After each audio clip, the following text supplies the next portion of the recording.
इंसान को अपने बारे में और इंसानियत के बारे में, सबको बनाने वाले के बारे में पता चलता है। जब तक इंसान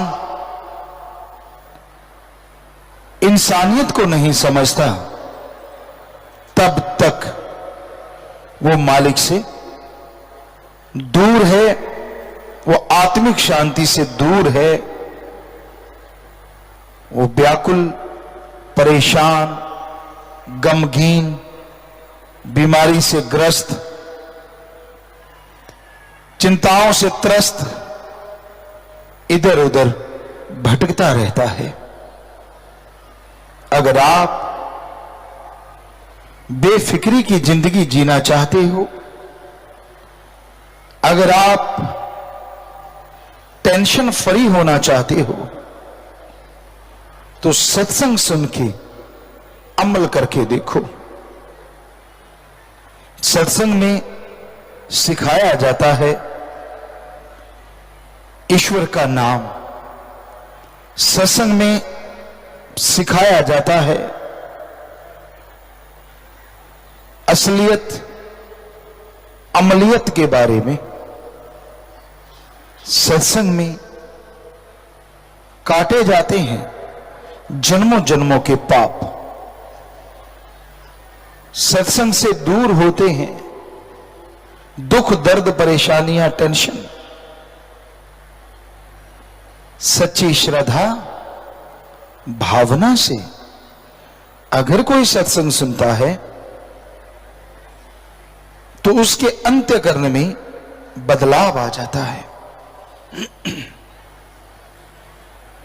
आज का दौर, आज का समय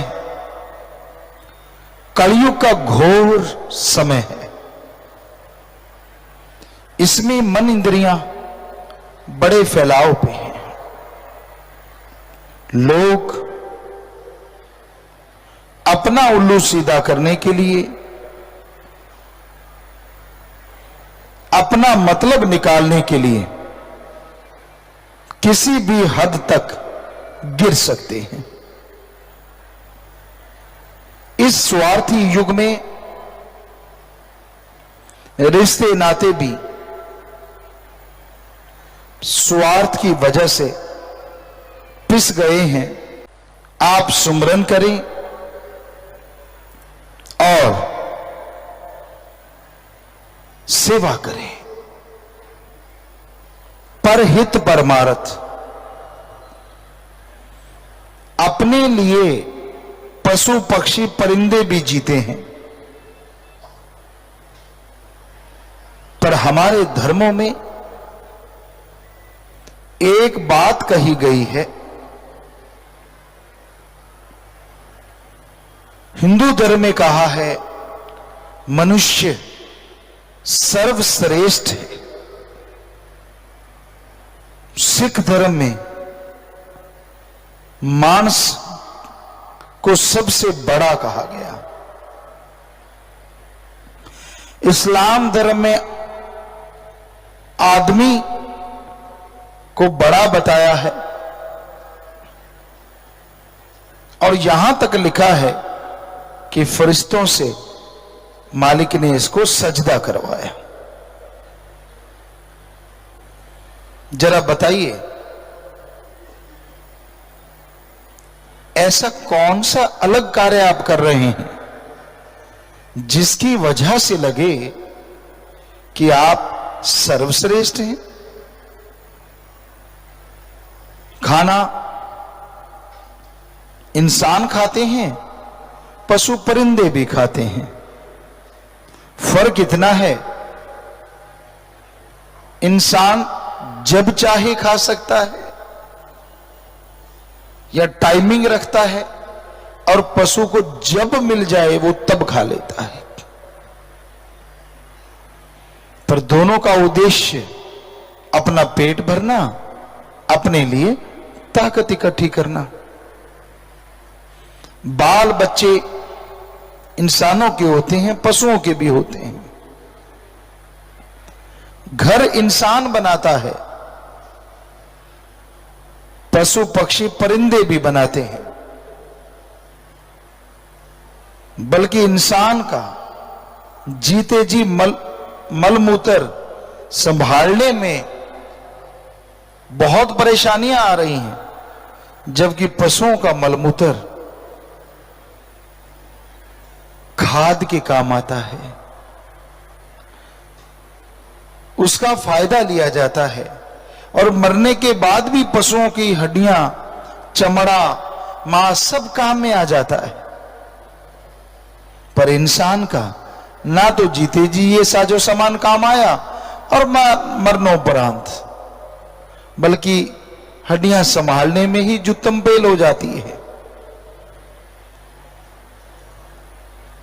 तो इंसान सर्वश्रेष्ठ कहां है? किस मायने में कहें कि इंसान सर्वश्रेष्ठ है? एक ही तरीका है, एक ही काम है जो इंसान करता है, पशु पक्षी परिंदे नहीं कर सकते, और वो कार्य है प्रभु का, अल्लाह वाहिगुरु का नाम लेना। ये पशु पक्षी परिंदे चाह के भी नहीं कर सकते, जो सिर्फ मनुष्य कर सकता है, और प्रभु के नाम से ही सच्ची मुक्ति मिलती है, मोक्ष मिलता है। पशु पक्षी परिंदे भक्ति करते हैं काल महाकाल त्रिलोकी नाथ की, लेकिन मनुष्य को यह हक है कि वो भगवान की भक्ति करे और अपने अंदर आत्मबल, रूहानी ताकत पैदा करे, जिसके द्वारा खुद का भला, परिवार का और समाज का भला मनुष्य कर सकता है।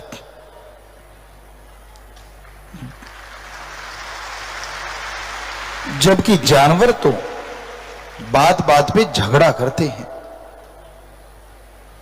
पर आजकल उल्टा भी हुआ पड़ा है।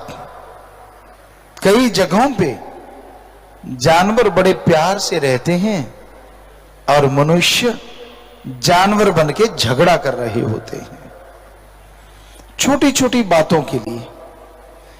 कई बार हम बातें सुनते हैं कि झगड़ा हुआ किस बात से, कुछ भी नहीं, कोई बात ही नहीं निकलती। पारा चढ़ गया दोनों का, और जब पारा चढ़ जाता है तो टकराए बिना नीचे नहीं आता। कई बार आप कहते हैं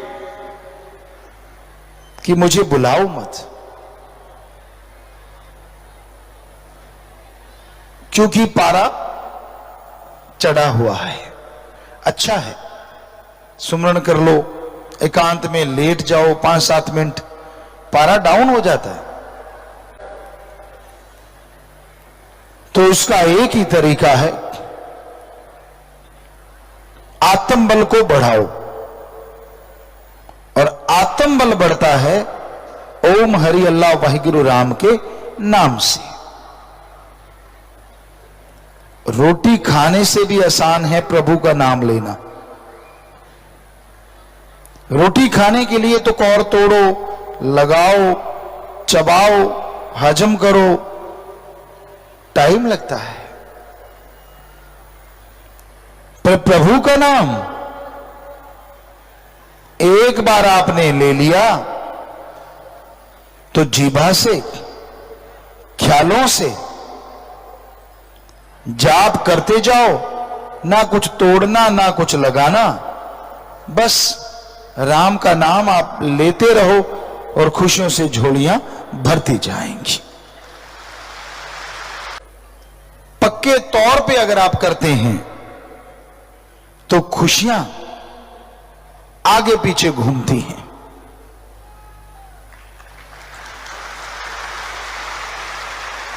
हर इंसान की एक चाहत होती है,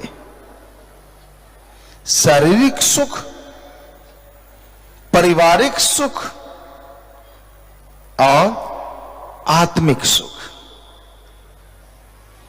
एक भी इंसान हमने दुनिया में नहीं देखा जो ये इच्छा ना रखता हो।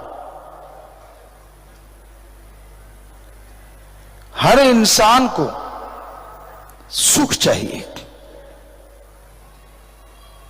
पर क्या चाहत चाहने से पूरी हो जाती है?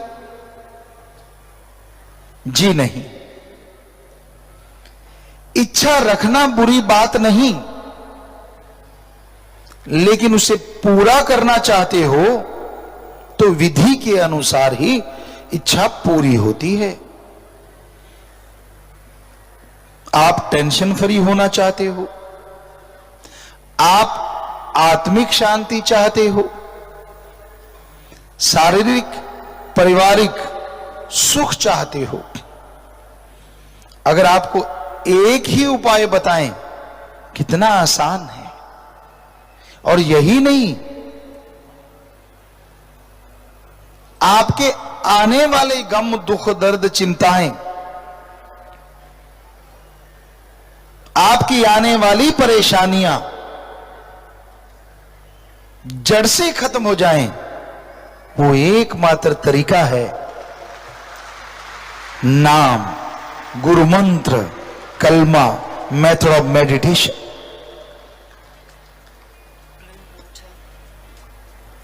आप कहीं घूम रहे हो, पैरों से चलते रहिए, आंखों से देखते रहिए। ये जीवा तो फ्री है, इससे सुमरन करते रहिए। अगर जीवा को भी तकलीफ नहीं देनी तो ख्यालों से सही। पर आप तो घूमते घूमते जिस पे निगाह पड़ती है उसका बेड़ा तबाह करने की सोचते हैं। कोई पड़ोसी गाड़ी से लेके निकल गया, अच्छा ये गाड़ियों पे और मैं पैदल। पड़ोसी के अच्छे कपड़े ब्रांडेड पहने हैं, कैसे पहन के आया है? सारा दिन ठगी मारता, पहने ही है भाई। तू ठगी नहीं मारता, बढ़िया है। अगर कोई मारता है तो भगवान को फिक्र, तू क्यों टेंशन ले रहा है भाई? पर ना जी, खेतों में घूम रहा है, पड़ोसी की फसल अच्छी, अच्छा कहता, अच्छा हे भगवान मैंने भी बीज वैसे ही डाला है, मेरी अच्छी नहीं इसकी अच्छी है, तू ऐसे कर ओले ही डाल दे, मैं तो सार लूंगा पर ये ना अच्छी ले जाएगी।